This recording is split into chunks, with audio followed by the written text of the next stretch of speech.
سأل سائل بعذاب واقع للكافرين ليس له دافع من الله ذي المعارج تعرج الملائكة والروح إليه في يوم كان مقداره 50,000 سنة فاصبر صبرا جميلا إنهم يرونه بعيدا ونراه قريبا يوم تكون السماء كالمهل وتكون الجبال كالعهن ولا يسأل حميم حميما يبصرونهم يود المجرم لو يفتدي من عذاب يومئذ ببنيه وصاحبته وأخيه وفصيلته التي تؤويه ومن في الأرض جميعا ثم ينجيه كلا إنها لظى نزاعة للشوى تدعو من أدبر وتولى وجمع فأوعى إن الإنسان خلق هلوعا إذا مسه الشر جزوعا وإذا مسه الخير منوعا إلا المصلين الذين هم على صلاتهم دائمون والذين في أموالهم حق معلوم للسائل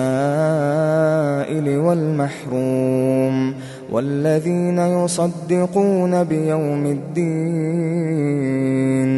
والذين هم من عذاب ربهم مشفقون إن عذاب ربهم غير مأمون والذين هم لفروجهم حافظون إلا على أزواجهم أو ما ملكت أيمانهم فإنهم غير ملومين فمن ابتغى وراء ذلك فأولئك هم العادون والذين هم لأماناتهم وعهدهم راعون والذين هم بشهاداتهم قائمون والذين هم على صلاتهم يحافظون أولئك في جنات مكرمون فما للذين كفروا قبلك مهطعين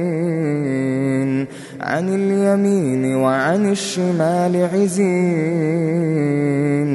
أيطمع كل امرئ منهم أن يدخل جنة نعيم كلا إنا خلقناهم مما يعلمون فلا أقسم برب المشارق والمغارب إنا لقادرون على أن نبدل خيرا منهم وما نحن بمسبوقين فذرهم يخوضوا ويلعبوا حتى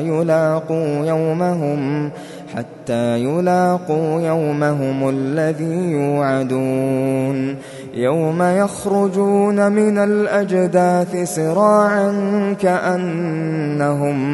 كأنهم إلى نصب يوفضون خاشعة أبصارهم ترهقهم ذلة ذلك اليوم الذي كانوا يوعدون